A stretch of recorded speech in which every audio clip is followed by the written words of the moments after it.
Hey everybody, welcome back.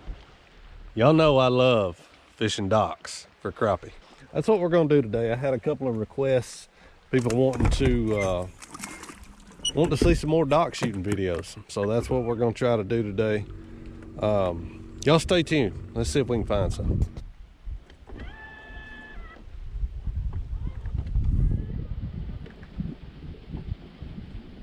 There we go. Finally got one of them.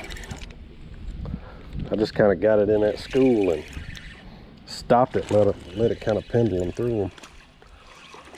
We got one of them to bite. He's a good fish too, not a great big one. There's some in there a whole lot bigger than that, I can promise you, but he's not bad. Golly, that fish is cold. Black nose crappie. Nice keeper. Starting out with the trout magnet, I can just cast to these. I don't actually have to shoot my jig. So I'm just using the same setup with the split shot that I typically use whenever I'm just fishing brush or whatever.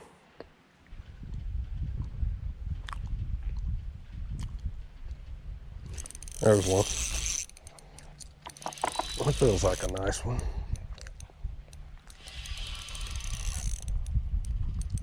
I switched to a pink head just to give them a little bit different look. Another one about the same size. He felt a lot bigger than that. Another black nose. Same bait, trout magnet. There he is. I talked that one into it. I saw him following it out of the school. I just kind of sped it up just a little bit. The line just got tight. Better fish there. Definitely seemed to like that pink head better than they did the nickel head though. That's pretty cool. Jig head color can sometimes definitely make a big difference. Man, that fish has got a very distinct lateral line. Check that out. Pretty cool. Pretty fish. Maybe we're getting them fired up a little bit in there.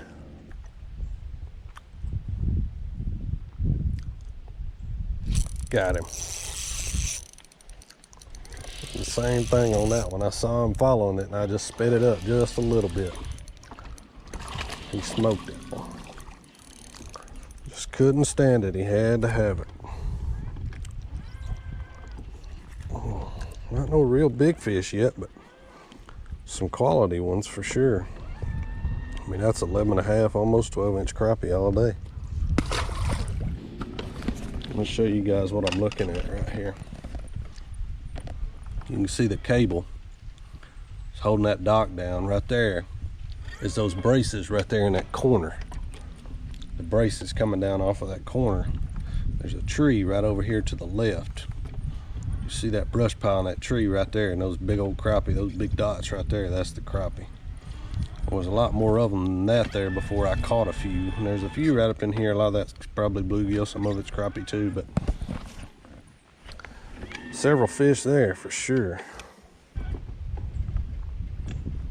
There's another one.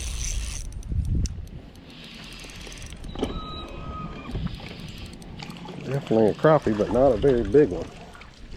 Little fella there.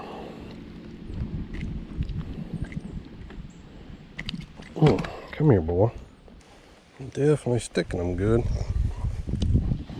That little fella there has been caught before. Pretty little guy. This time next year he'll be keeper size. Got one.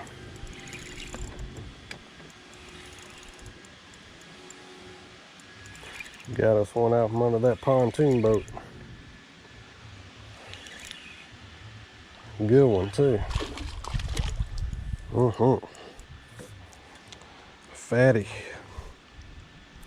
I first pulled up here, I started with that crappie magnet on that.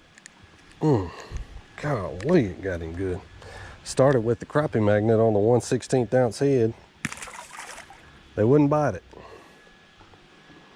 So, you know, kind of the first thing I do when they won't bite something my first instinct is to downsize. That's what I've learned over the past few years. You know, it's usually a profile thing more than it is a color thing, to be honest with you. And so that's what I did. I just downsized that jig. I went to a 1/32 head, and I put the trap magnet on there in the first cast. I got it in there to him. We caught one. These doggone fish, I was trying to get to them without having to do it, but they're under this tri-tune right here. So what I'm gonna have to do, I'm gonna have to shoot it under that boat to catch these fish. This is the only way that I know of to get under this boat. Start with your jig about at your first guide coming up off the reel. Now hold it with the hook pointing away from you. I've shown this before. Put a good bend in your rod, point it where you want it to go, and shoot it back up in there.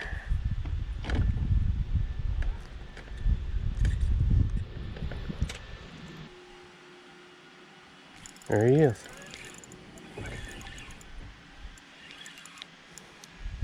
Like I said, that's about the only way I know of you're gonna get a jig back up in there that far. I mean, I'm having to go 20 feet under that boat to get those fish to bite. That's a nice fish right there. Big black nose. Now, I sit there and I casted that crappie magnet in there, got it way back up in there, and those fish would not even touch it. Put that 1/32 with that trout magnet on, and every cast I get it back there to them, I get a bite.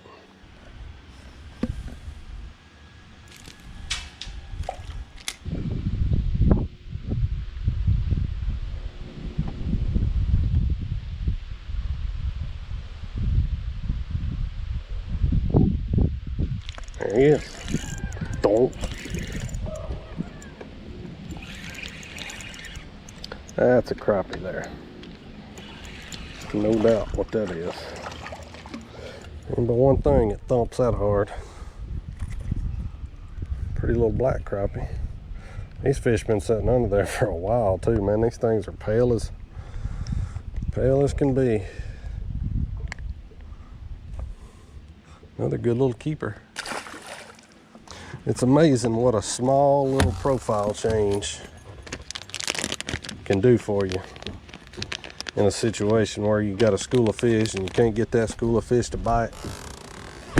One little change, instead of just going home and saying, well, they just weren't biting. Most of the time there's something that those fish will bite. Crappie here. Dropped down and caught a yellow, then I dropped down and caught a crappie. Good gracious, look at all the fish on my active target right now. My goodness. Need to hurry up and get this one off. Got a big sore on him. Nasty looking, look like a gar or something got a hold of him. Drop back down there and see if we can get another one.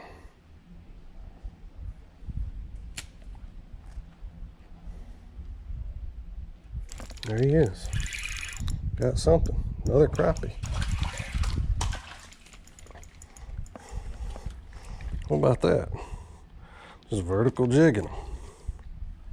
Kind of came up in here with them and sort of got them fired up. Pretty fish too. While I got them going, I'm gonna keep them. Try to keep them going. Just dropping that little jig down in there to them. Just kind of holding it in front of their face. When I see one coming after it, I'll kind of play keep away with him a little bit and drop it down. Oh, missed one. One hit it right there. I like to drop it down, and when they kind of get interested in it, there's one right there. And he hit it on the fall. It's another nice crappie too.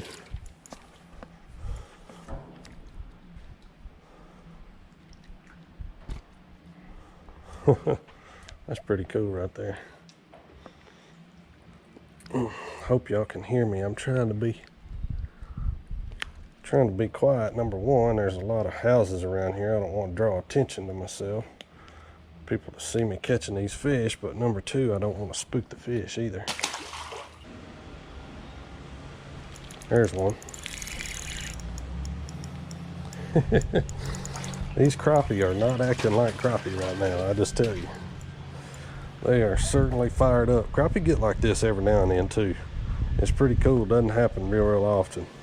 They're just biting right now. Anything I put down in there, they're eating it up. They're getting ready to see my jig here in just a second. Yep, here we go. There we go. We got him that time. That feels like a good crappie there. About the same size as all the rest of them.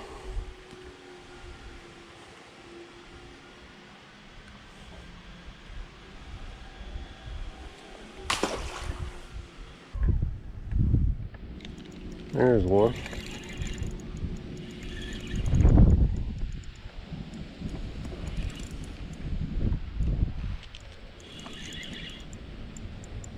They moved on me just a little bit, so I slid over where they went,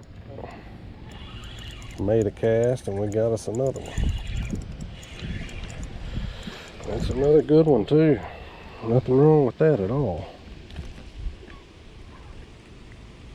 Little fatty catfish's broad. Look at that. Pretty fish. I was catching them over there in that other slip. A lot of times when you're fishing docks like this, you catch a bunch of them out of a little small space. They will definitely start moving on you. That's where that active target comes in real handy, because it's easy to keep up with them. All right guys, hope you enjoyed that one. You know, docks are definitely a really good option this time of the year in the fall. You got falling water, you got falling air temperatures and water temperatures, and it gives those fish a lot of options. There's typically bait around those docks, but the biggest thing is I think it offers those fish shade, and with that falling water, those fish can move up and down in the water column, you know, and they don't have to go very far to do so. So I think that's part of the reason why they hold docks so good, especially in the fall and winter months. But I hope you enjoyed that. I hope you learned a little something. I appreciate you guys tuning in and watching, and we'll do it again next time right here, Brandon Lester Fishing.